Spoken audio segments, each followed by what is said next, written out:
Ada yang kedua, ini dokter. Kalau dokter ini sangat teknis. Namanya Erik Makhus. Dialog juga di situ.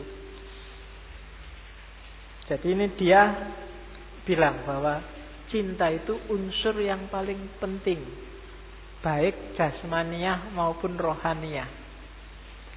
Orang yang batinnya penuh cinta jauh lebih sehat, baik jasmani maupun rohani. Bahkan dia bilang cinta itu berpengaruh dalam segala hal. Binatang, tumbuhan, tanaman itu bisa dipengaruhi oleh cinta. Bahkan hewan paling buas pun, kalau kamu pelihara dengan penuh kasih, ya dia manut, asal dia nggak pas kelaparan. Kan ada yang kelaparan, ya kamu sendiri yang dimakan nanti. Wong itu insting. Tapi kalau dia hidupnya normal, dia bisa takluk oleh cinta. Tumbuhan juga begitu. Saya tidak tahu bidang ilmunya namanya apa, tapi saya lihat banyak penelitian-penelitian misalnya yang kayak pengaruh airnya yang Jepang itu. Sekarang kan ada yang neliti pengaruh ngomong yang baik pada tumbuhan, pengaruh ngaji Al-Quran pada kesegaran buah semangka. Kan ada yang neliti-neliti kayak gitu ya. Yang saya tidak mau komentar, aku kurang ngerti ilmune. Jadi ada yang neliti buah semangka ini antara yang dibacakan Quran tiap hari sama yang dimaki-maki tiap hari, kesegarannya beda. Loh ya kamu coba aja sendiri. Nanti kalau ada semangka, kamu iris sebelum dimakan, yang satu kamu bacain Yasin. Yasin, nah yang satu mbok pisu-pisui, kurang ajar ini, terus kamu makan. Itu rasanya segar yang mana? Ya kamu coba sendiri, aku tidak ngerti kesimpulannya gimana. Ya kamu coba. Syukur-syukur Yasinnya 3 kali. Jadi kamu pegang baca Yasin 3 kali. Sudah 3 kali baru dimakan. Oke. Ya, itu harusnya ada nama keilmuannya. Kalau ada yang mau neliti silahkan. Beberapa ilmuwan neliti. Kalau yang Masaru Emoto dari Jepang itu kan air. Air itu dimasukin gelas. Gelasnya dikasih tulisan jorok sama kasar. Yang satu dikasih tulisan kasih sayang sama kelembutan. Dicek gambar kristalnya air itu ternyata beda. Itu nanti bisa disambungkan sama kiai-kiai, ustadz-ustadz yang kalau menyembuhkan cuma dibacain Fatihah di air terus dia bisa menyembuhkan. Mungkin kalau ustadz kan auranya beda sama kita. Kamu kalau mau cowing piro ya rampung kowe. Aura, kamu kan nggak punya aura, punyanya aurat. Oke. Nah, ini gayanya Erik Makhus. Itu mungkin kayak saya dulu nulis skripsi tentang filsafat cinta itu kayak orang-orang ahli kimia yang meneliti aspek kimiawi dalam diri manusia yang berhubungan sama cinta. Ini sangat kimiawi, jadi cinta itu bukan gejala mental, dia cuma gejala kimia dalam tubuh kita. Jadi kenapa kalau lihat lawan jenis terus kamu berdebar-debar, rasanya ada yang naik, mungkin adrenalinmu naik, apa-apamu yang naik, rasanya kok panas ini ya. Nah, itu ada zat kimiawi yang bereaksi. Setiap kali kamu jatuh cinta, zat ini diproduksi. Semakin dalam cintamu, semakin dia diproduksi masif. Maka kalau sudah jatuh cinta, untuk tidak cinta lagi itu susah. Sudah terlanjur jatuh. Ya, jadi maka, dan zat ini saya, yang di buku itu saya tulis, zat ini habisnya sekuat-kuatnya kalau dipakai terus-menerus itu 2 tahun. Jadi 2 tahun zat ini bisa habis. Kalau kamu pacarannya gayanya boros, yang-yangan tiap hari pokoknya terus tiap hari I love you, I miss you, lama-lama nggak lama, sebenarnya 2 tahun dia sudah habis. Kalau dasarnya hanya ketertarikan fisik, orang yang hanya berhenti di situ maka sangat rentan untuk selingkuh, nyari yang lain. Kalau sudah 2 tahun. Maka jangan lama-lama pacaran. Yang gawat, yang nikah. Kalau nikah juga tidak bergerak dari ranah itu, bisa nyari yang lain di tahun ketiga. Maka tadi saya bilang levelnya nggak boleh berhenti di mawaddah, dia harus naik ke mahabbah, syukur-syukur ke yang tertinggi rahmah. Kalau hanya di mawaddah, ya sudah nggak tertarik lagi. Secantik apapun istrimu besok, dalam jangka waktu tertentu rasanya lebih cantik yang lain. Makanya ada peribahasa rumput tetangga itu selalu lebih menarik. Itu yang bikin rumah saya nggak tak kasih rumput, biar nggak diliriki sama tetangga. Oke, jadi ini gayanya Erich Magus. Dia ini dokter. Jadi cinta, dia ndak urusan sama mulia-muliaan. Ini memang ada dampak nyatanya secara fisik dalam hidup kita, secara mental juga. Jadi kesehatan mental, kesehatan fisik. Kalau mental kita sehat, fisik kita sehat, ya kita akan bahagia. Jadi cinta itu sumber kebahagiaan.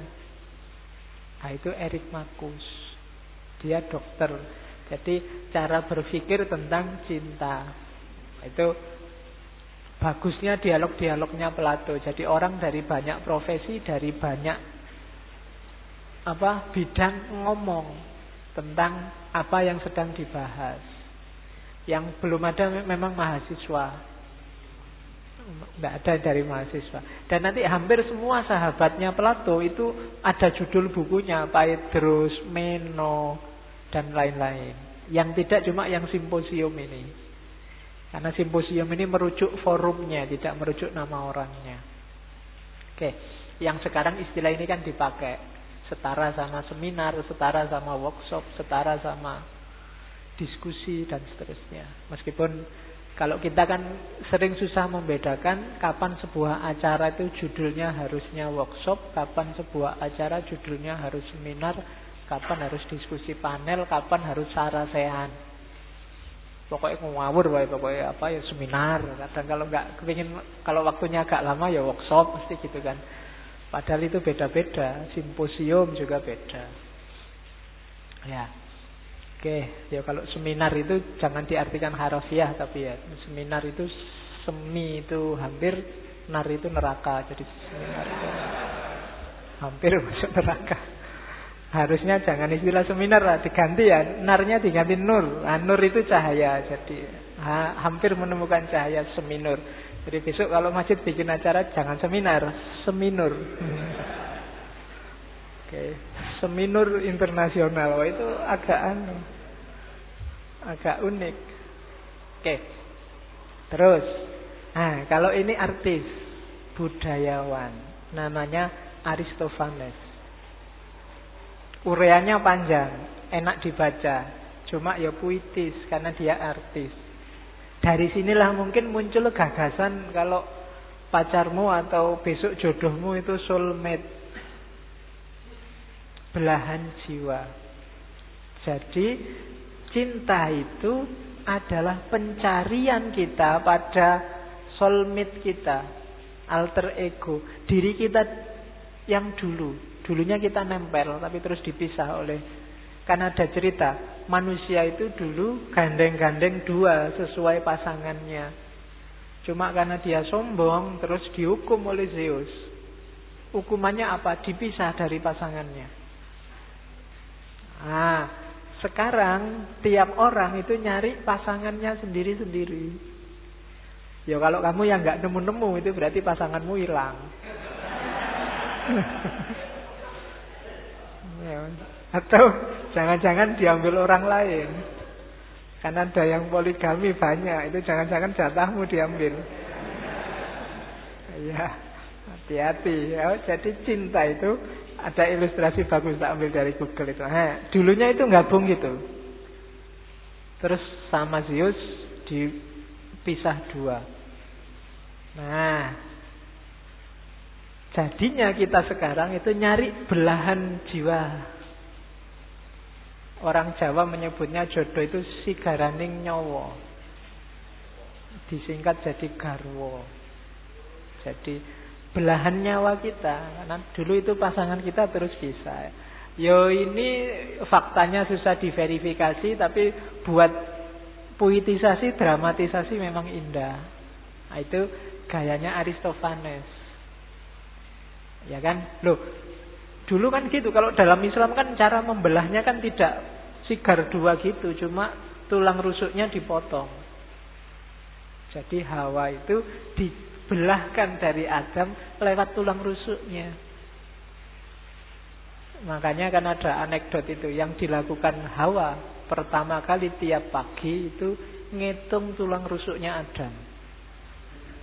Dia khawatir berkurang satu lagi. Karena kalau berkurang satu lagi dapat saingan dia. Pokoknya jangan sampai tulang rusuknya Adam kurang lagi ini. Jadi banyak. Jadi ini Aristophanes. Jadi dia sastrawan, artis, cara menjelaskannya juga puitis. Dia pakai mitologi Yunani. Bahwa cinta itu adalah mencari belahan jiwa, nyari soulmate kita. Oke. Cuma ya ini kadang-kadang dipakai alasan untuk selingkuh.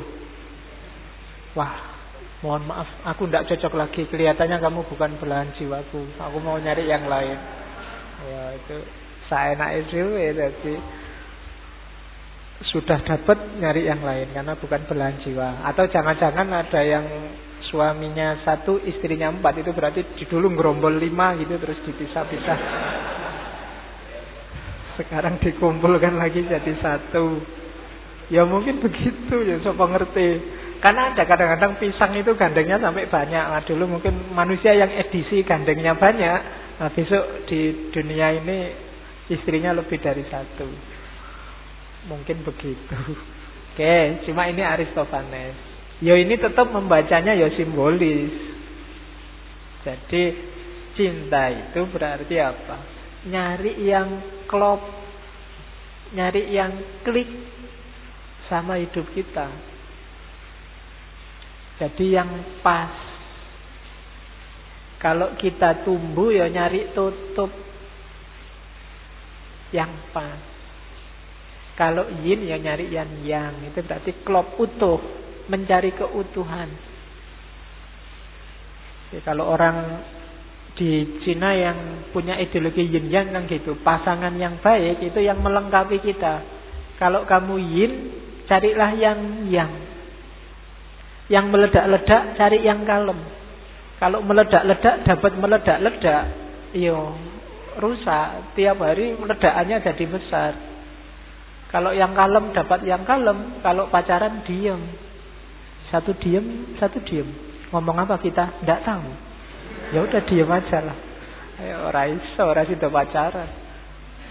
Ya yang yin cari yang yang cari yang yin. Jadi klop. Yang satu cerewet, yang satu pendiam.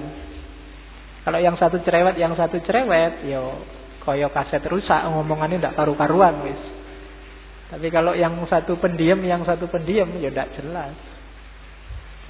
Sepi akhirnya. Oke. Jadi itu Aristophanes. Jadi cinta itu berarti apa? Nyari kecenderungan jiwa yang cocok sama kita. Oke. Terus ada lagi ini orang sofis yang tadi saya bilang. Ini nanti yang dikritik oleh Sokrates. Cinta itu urusannya anak-anak muda, gairah remaja. Jadi yang orang-orang tua sudah wassalam, sudah tidak pantas lagi ngomong tentang cinta. Dan Eros itu kalau bagi Agathon itu kan dewa paling muda, makanya gambarannya kecil, kayak bayi yang bawa panah asmara.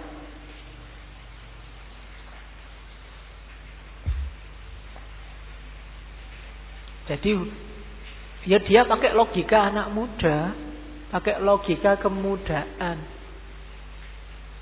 Dan cinta itu cantik.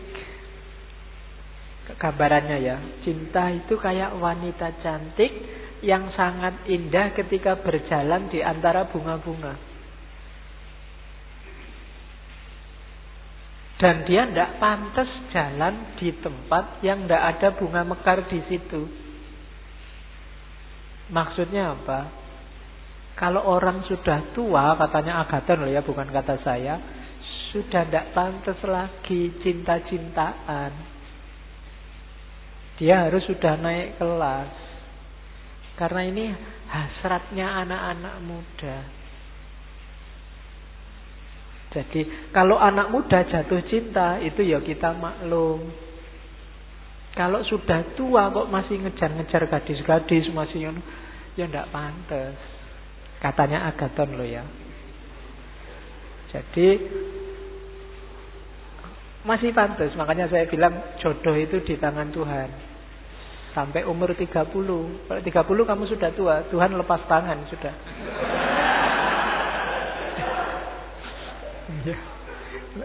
Jadi sudah enggak ditanya sama Tuhan, ini sudah tak pegangi jodohmu sampai umur 30 kok enggak diambil-ambil, ya sudah Tuhan lepas tangan. Urusanmu lah. Mau nyari yang pandai. Oke. Jadi katanya Agathon, enggak. Ini urusannya anak muda. Yang tua-tua enggak saya ikut.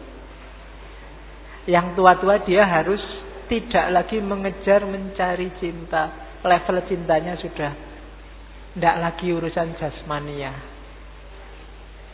Dan katanya Agathon lagi, loh dari cinta ini loh nanti bisa lahir 4 kebijaksanaan utama yang dikenal di Yunani saat itu, yaitu apa? Keadilan, kesederhanaan, keberanian, dan kebijaksanaan. Tanpa ada cinta, susah untuk lahir keadilan. Oke. Lupa, bukankah dengan cinta orang bisa tidak adil bela cintanya? Kalau orang demi cintanya terus tidak adil, itu bukan cinta. Cinta itu harus bikin kamu naik kelas secara manusia, kamu lebih berkualitas. Biasanya kok cinta mendorong ke arah yang lebih jelek, itu bukan cinta. Pasti ada pamrih-pamrih di situ atas nama cinta. Nanti Plato menjelaskan banyak tentang itu. Orang yang cinta pasti adil. Nabi Muhammad itu sangat cinta pada anaknya, tapi beliau bilang, kalau Fatimah anakku mencuri, aku sendiri yang motong tangannya. Itu justru menunjukkan cinta. Misalnya aku punya anak, kemudian anakku salah, harus dihukum. Itu menunjukkan aku cinta. Tapi kalau anakku salah terus harus tak belain, dia harus tetap benar, dia harus dianggap benar, ini justru menunjukkan kamu tidak cinta pada anakmu. Jadi cinta itu harus. Kalau pacarmu salah, bilang aja salah. Kalau pacarmu salah, kamu bilang, enggak, kamu selalu benar kok, pacarku nggak mungkin salah, pacarku, itu kamu ngerusak dia. Tidak adil. Cinta melahirkan keadilan. Jadi bagi yang punya pasangan, bagi yang sudah menikah atau yang masih pacaran, harus saling memberdayakan, jangan saling merusak. Saling merusak itu antara lain tadi, kamu belain mati-matian, salah benar juga dibelain, itu merusak. Berarti bukan cinta yang benar. Dan melahirkan juga kesederhanaan, keberanian, kebijaksanaan. Dan katanya Agathon, yo ini cinta itu yang dipahami orang, bukan yang mistik kayak tadi, bukan yang pakai mitos, bukan yang pakai kedokteran, bukan yang bombastis kayak Petrus. Cinta itu ya biasa-biasa dan salah satu variabel hidup. Ah, ini Agathon, orang sofis. Oke.